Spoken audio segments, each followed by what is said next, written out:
Qué gusto una vez más estar con ustedes en Valor para Cambiar. Muy bien acompañados esta tarde. Está con nosotros la doctora Mónica Espín.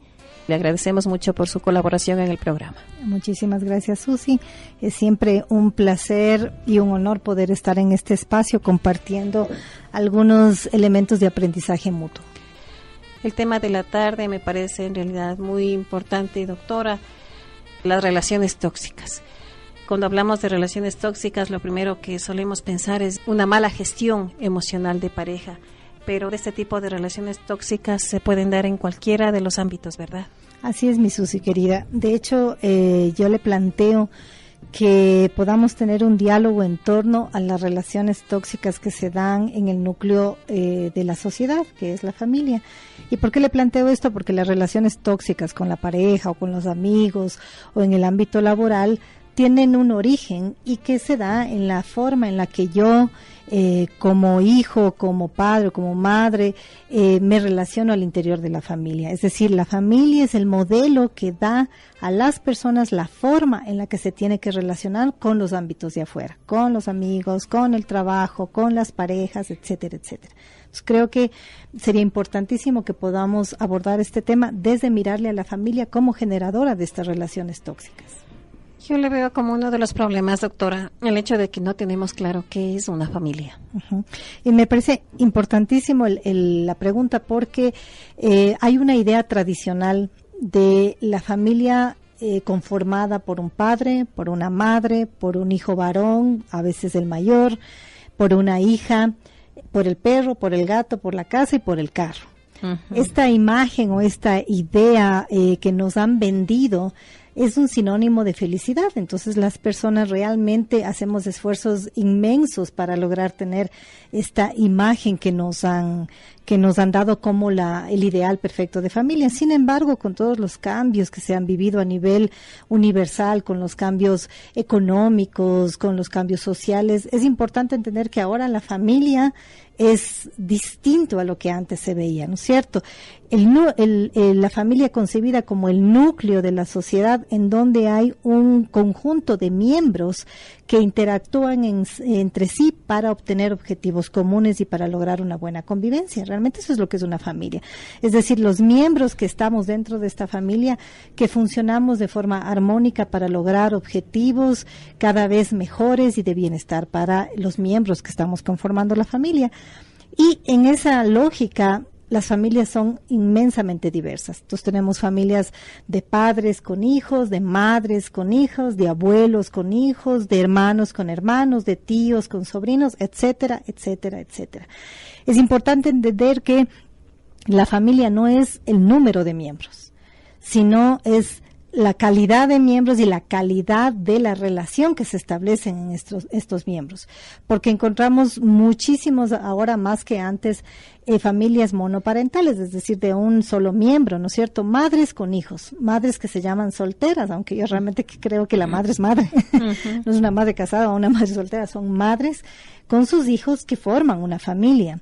Y después de varias estadísticas altísimas del tema del divorcio, estamos viendo cada vez con mayor frecuencia padres viviendo con sus hijos, quedándose con la custodia de los hijos. Esas también son familias.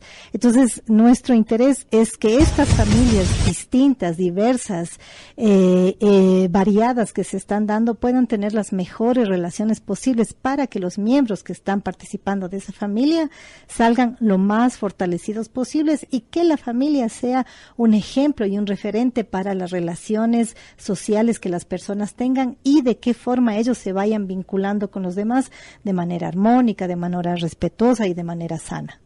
Sobre esa base, doctora, ¿qué se considera una relación tóxica entonces dentro de una familia? Si bien hemos dicho que las relaciones en la familia tienen que ser armónicas, tienen que ser respetuosas, tienen que guardar estabilidad y tienen que guardar seguridad y evidentemente protección. Las relaciones tóxicas son lo contrario, es decir, las relaciones que no permiten a los miembros de esa familia guardar libertad, guardar una opinión propia, empujar hacia la independencia, hacia la autonomía, empujar hacia el respeto, hacia la convivencia y hace entender que todas las familias tenemos conflictos, absolutamente todas las familias, pero que esos conflictos no son justificativos para dar la bienvenida a la violencia en las discusiones, sino que esos conflictos sean vistos como oportunidades de aprender y de irse fortaleciendo al interior de la familia. Esas son las formas en las que los miembros de la familia van a aprender que las relaciones no son todo un conflicto, sino que son oportunidades de aprender y de construir un mejor ser humano cada día. Estos conflictos que pueden darse, como usted dice, pueden ser oportunidades para crecer inclusive, ¿no? Porque con una familia tóxica se supone que todo se va bloqueando, todo se va como entorpeciendo y cada uno de los miembros más bien se va a sentir hostigado. No va a vivir un ambiente agradable dentro de una familia. Así es, y tiene que ver mucho con la forma en la que nos educamos al interior, es decir, la forma en la que los padres han sido criados y tienen una forma y un estilo de educar a sus hijos, y estos se llaman como los estilos de educación, ¿cierto? Cada familia tiene un estilo distinto. Es interesante como plantear estas familias que son más democráticas, en donde escuchar es una opción, en donde acordar es una opción, en donde existen reglas y límites absolutamente claros, pero son reglas y límites en primer lugar seguidos por todos y en segundo lugar que son realistas. También tenemos estos estilos autocráticos, es decir, aquí mando yo, esta es mi palabra, en esta casa mando yo y si no te gusta te puedes ir, que es uno de los discursos muy escuchados. En donde las reglas y los límites son puestos por los adultos sin considerar las necesidades y las expectativas de los hijos. Estamos planteando definitivamente que debe haber una línea de autoridad. Nadie está diciendo que no, o que todos hagamos lo que sea al interior de la casa, que no haya reglas, que no haya límites. Eso jamás podríamos pensar. Pero es importante entender que una cosa es la autoridad y otra cosa es el autoritarismo.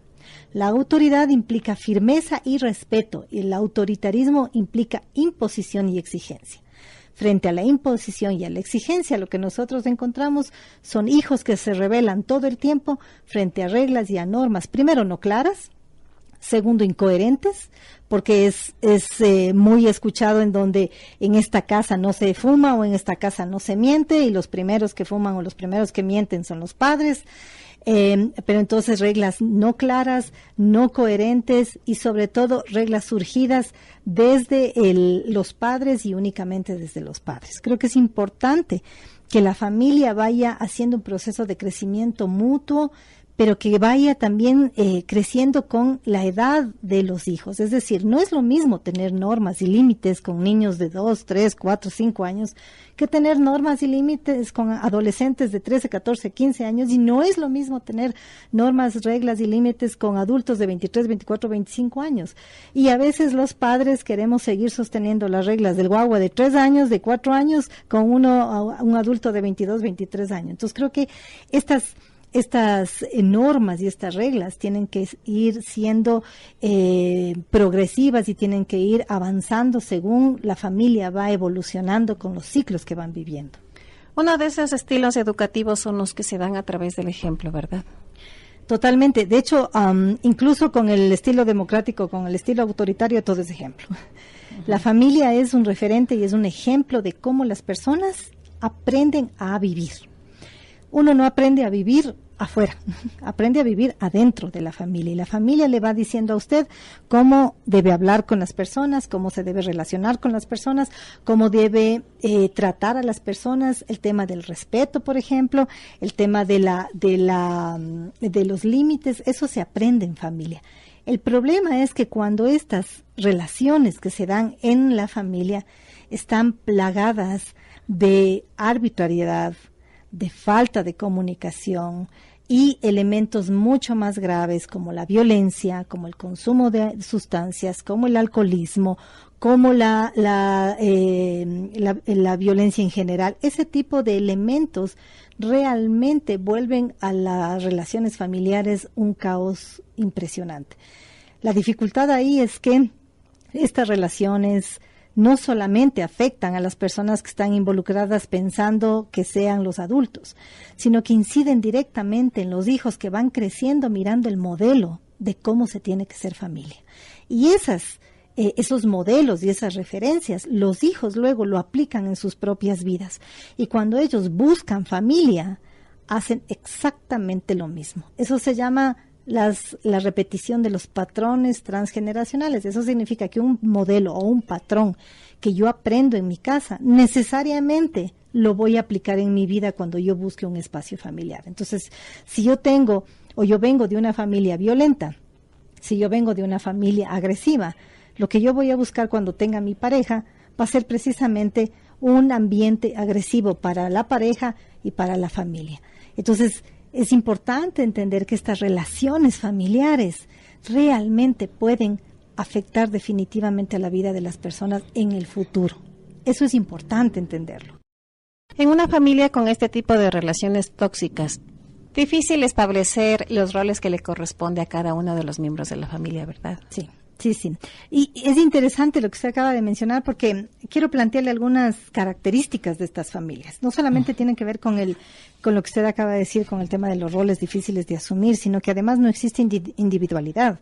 Es decir, los roles están todos mezclados. Hijos que han sido asignados roles de padres porque los padres no han cumplido con la responsabilidad que les compete de ser esa figura paterna o materna, de llevar adelante el hogar. Entonces, por negligencia o por irresponsabilidad o por sobreprotección, los hijos terminan asumiendo los roles de los padres y a veces vemos a padres que son más bien más hijos de sus hijos que los mismos hijos, aunque parezca un trabalenguas, ¿no es cierto? Otro de los elementos importantes de estas familias tóxicas o de estas relaciones tóxicas son justamente lo que acabo de decir, el tema de la sobreprotección o el abandono. Estas formas opuestas de relacionarse con los hijos. Entonces, quiero tanto a mis hijos o a mi pareja que no soy capaz de poner reglas y límites firmes y entonces lo sobreprotejo en extremo, empiezo a tener sentimientos de culpa, les doy todo lo que les hace falta, incluso si no les hace falta también les termino dando, no les permito que ellos sean autónomos, les doy haciendo las cosas hasta más elementales para que ellos no sufran, entre comillas, y vemos casos un montón de veces, Susi, usted debe haber escuchado, de que hay madres que les tienden las camas a sus hijos de 20 años y pobrecitos, es que como tienen que salir, es que pobrecitos como tienen que hacer, yo me encargo de dar haciendo, cuando no entienden que estas actitudes y estas pequeñas acciones lo que realmente están haciendo es anular al ser humano, porque lo vuelven casi como una persona inútil, ¿no es cierto? Una persona que no tiene capacidades y habilidades para defenderse en la vida. Entonces, no son capaces de poner reglas y límites firmes en la sobreprotección. O en el otro lado, en el abandono, en donde, entonces, como tú ya eres grande, verás tú cómo te arreglas, o incluso cuando son los niños pequeños, hemos escuchado padres y madres que les dejan a los niños a cargo de los otros hijos, de los más grandes, de los más pequeños, haciendo que los niños asuman el rol del padre y de la madre. Y vemos hijos mayores o hermanos mayores criando a los hijos más pequeños, pero eso es terriblemente complicado, porque imagínense si para los adultos, padres y madres que no hemos sido capacitados o entrenados o hemos aprendido a ser padres y madres, peor los hijos, los hermanos, sin una capacidad previa, incluso sin una madurez por la edad, se ponen a criar a sus hermanos. Entonces hay como estos dos elementos importantes, la sobreprotección y el abandono, como los que originan las relaciones inadecuadas y tóxicas en la familia. Otro de los elementos es fundamental la comunicación. Una familia tóxica tiene problemas de comunicación. De hecho, hay falta de comunicación. Pero ahí es importante plantearle algo, mi querida Susi. Comunicación no significa hablar, porque la gente nos dice, no, es que yo sí hablo, pero no significa hablar. Comunicación es todo acto, gesto, palabra o silencio que se transmite a la otra persona con una intención. Entonces, en ese sentido, hasta el silencio habla, porque cuando yo no le dirijo la palabra a mi pareja, a mi hijo, a mi hija, a las personas del núcleo familiar, yo no es que no les estoy diciendo nada. Mi mensaje es, no importas, no me interesas, no existes. Y esa es una de las formas más gravísimas de maltrato psicológico, porque imagínese, Susi, usted que uno llegue a la casa y nadie le haga caso, como que entrar el perro, o incluso los hijos, si es que están en alguna crisis o están con algún problema, que quieran hablar con su padre, con su madre, y les digan, no tengo tiempo, en este momento estoy cansada. Cuando uno se acostumbra a tener ese tipo de respuestas, ya no vuelve a pedir sentarse con el padre o con la madre para hablar. Y entonces aprende que el silencio es la forma de comunicarse. Y cuando tenga su pareja, va a aplicar exactamente lo mismo. En vez de resolver los problemas como personas adultas y racionales, se va a callar. Pero no es que el problema no está. El problema se va incrementando porque esto es como una olla de presión. Y en un momento explota, y explotan de las peores formas. Entonces, otra de las características de las familias tóxicas es la falta de comunicación. Entonces, recapitulamos que no hay una individualidad a la sobreprotección o el abandono, la falta de comunicación. Y otro elemento importantísimo son las conductas rígidas. Entonces, yo le pregunto a mi Susi, cuando usted quiere hablarle a la pared, ¿qué respuesta obtiene? Ninguna. ¿No es cierto? ¿Y si le golpea a la pared para que le escuche? Bueno, ninguna. ¿No es cierto? Claro. Y mientras más golpee, ¿qué va a pasar con su mano? Voy a resultar afectada yo. Exacto. Esas son las conductas rígidas. Las familias que son casi como una pared, infranqueable, que no hay cómo decir, no hay cómo opinar, que no hay cómo pedir, no hay cómo hacer absolutamente nada. Porque mientras más uno pide atención, más uno pide afecto, más uno pide escucha, lo que obtiene es frialdad. Es como una pared. Y mientras más las personas piden atención, afecto, respeto, escucha y no obtienen, más dolor les queda. Entonces las personas terminan entendiendo de que no vale la pena ni siquiera acercarse a la familia porque no es considerado un ser importante dentro de la familia y buscan afuera quienes escuchen. Sabemos, doctora, que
Pero en segundo lugar anulan su vida propia, pues.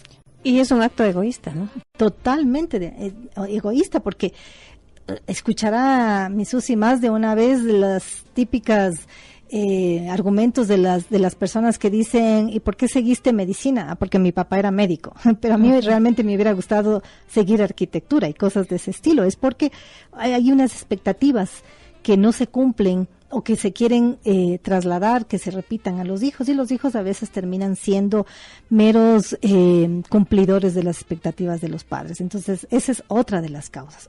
Otra de las causas para que se den este tipo de relaciones tóxicas tiene que ver con la forma en la que los padres y las madres conciben lo que es una familia, ¿no es cierto? Muchísimas de las familias esperan que sus hijos respondan al modelo exacto que ellos han puesto, ¿no es cierto? Entonces, que no siempre puede ser el perfecto ni el adecuado.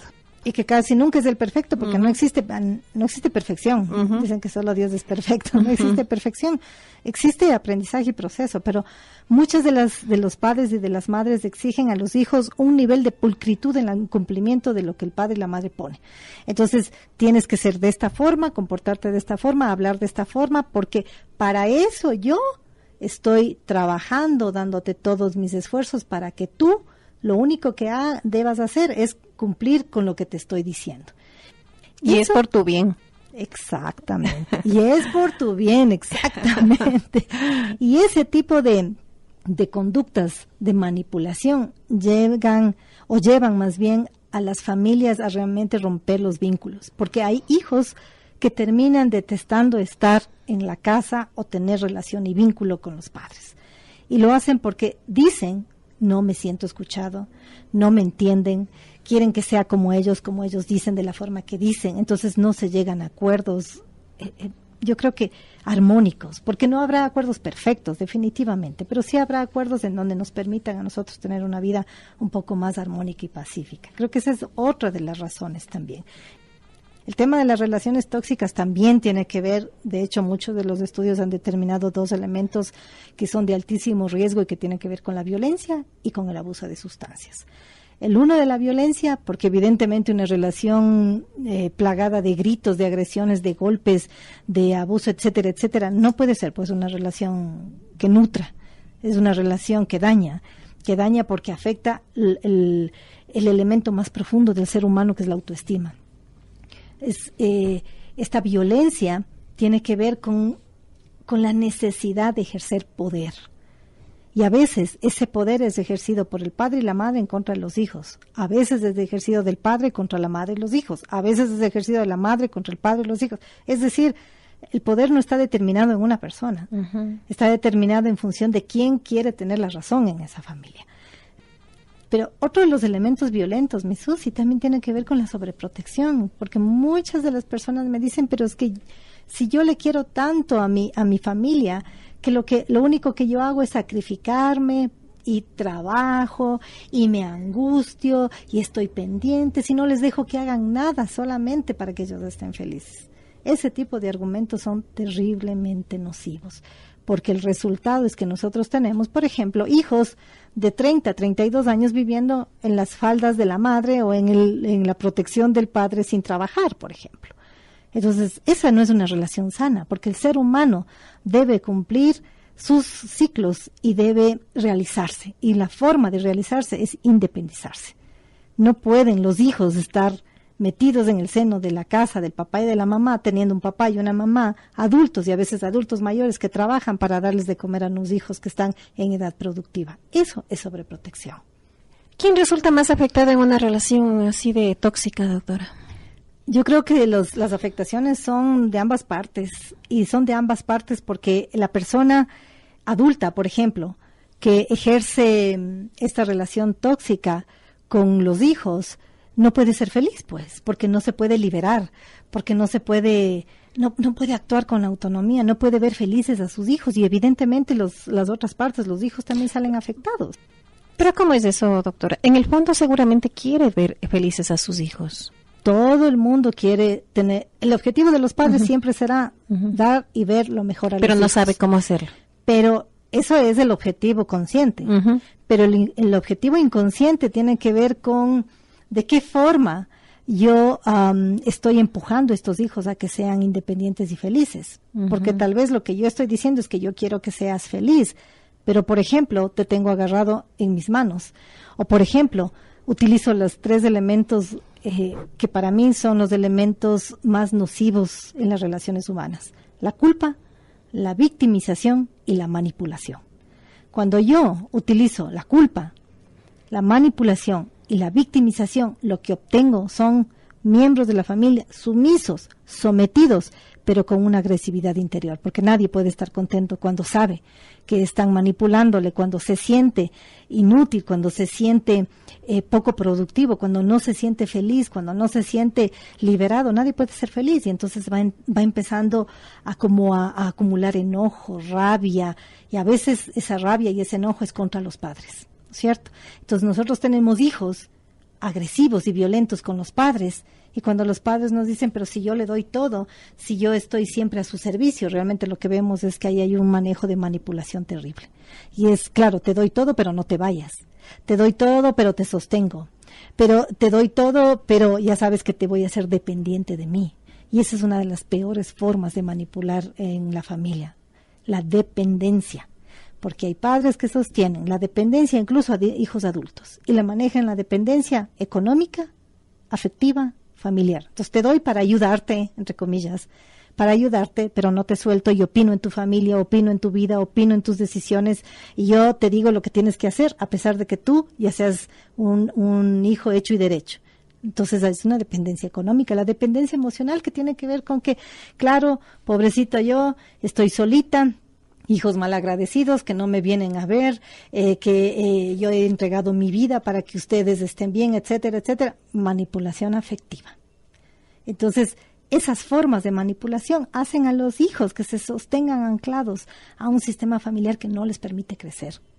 Lo mejor, lo más importante para los seres humanos, si solo entendiéramos esto, Susi, que lo más importante para los seres humanos es lograr autonomía e independencia. Porque yo como padre o como madre, cuando veo a mi hijo que ha logrado realizarse académicamente, emocionalmente, socialmente y económicamente, he hecho bien mi trabajo.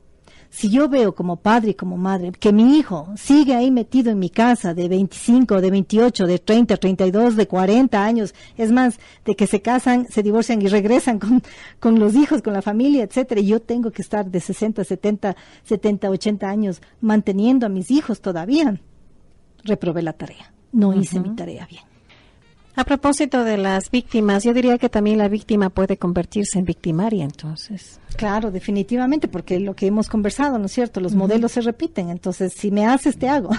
Y lo que aprendí voy a hacerlo. Entonces tiene que ver con cómo tú has establecido las relaciones de crianza conmigo, niño, y si las has establecido en el respeto, en la empatía, en la libertad, en los límites, mi futuro de relación contigo será un futuro positivo.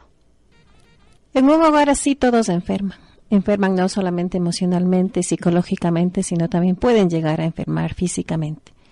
¿Cómo gestionar estos conflictos que se dan? Lo que usted acaba de decir es bien interesante, quiero plantearle algo. Bueno, aparte obviamente de la línea cognitiva que yo tengo y manejo en mi formación, también manejo una línea energética e integral, ¿no es cierto? Y en el mundo holístico, nosotros no solamente leemos lo que las palabras dicen, sino lo que el cuerpo habla. Y cuando nosotros vemos personas enfermas, entonces entendemos realmente que no está enferma únicamente la mente, está enferma el alma, está enferma en la energía, está enfermo el ambiente, está enferma la familia. Cuando nosotros hablamos de relaciones tóxicas, literalmente, cuando las familias son tóxicas, es como todos los días pegarse una cucharadita de veneno a esa familia, porque se envenenan.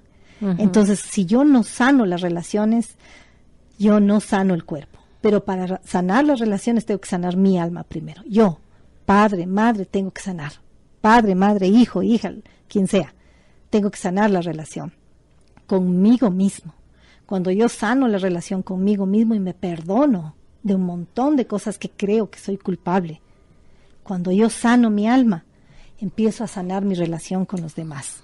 Cuando yo sano mi relación con los demás, sano mi energía. Entonces, ¿qué hacer?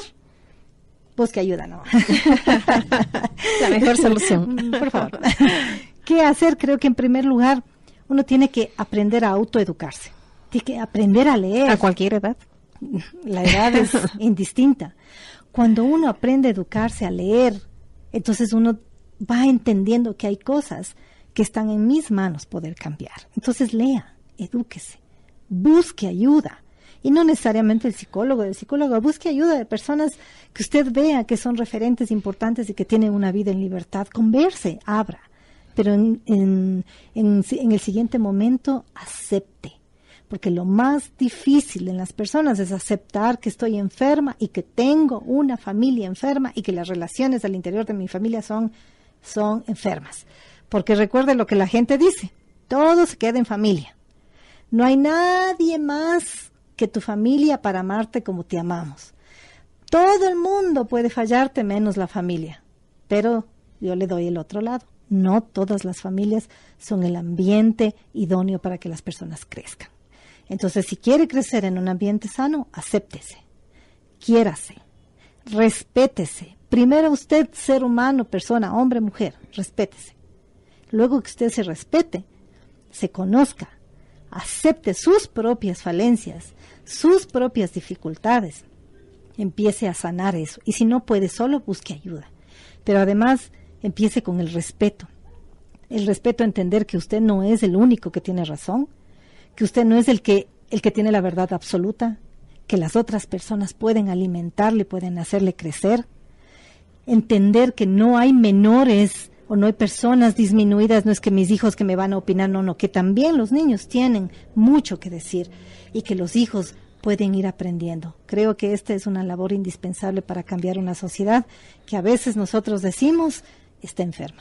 No todas las familias tienen un ambiente idóneo, doctora. Lamentablemente es bastante común encontrar esta problemática, ¿verdad? Lamentablemente, con todos los tiempos vividos, los cambios sociales y económicos, la gente se ha olvidado del ser para ponerse a hacer.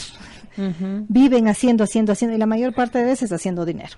Así es. Para cubrir con un sistema capitalista muy, muy fuerte, pero que nos hemos olvidado que el ser humano es más importante que cualquier cosa, y el ser humano necesita cuidado, y el ser humano necesita cariño, y el ser humano necesita atención, y el ser humano necesita escucha, y el ser humano necesita descansar para analizar qué está haciendo de su vida. Eso no hacemos, Susi. Las personas no nos autoanalizamos, no nos vamos al parque a sentarnos 5 minutos a decir qué estoy haciendo de mi vida. ¿Cómo me estoy sintiendo? ¿Cómo estoy llevando mi familia? ¿Estoy sintiéndome bien? ¿Estoy sintiéndome feliz? ¿Estoy sintiéndome completo? ¿Qué estoy fallando?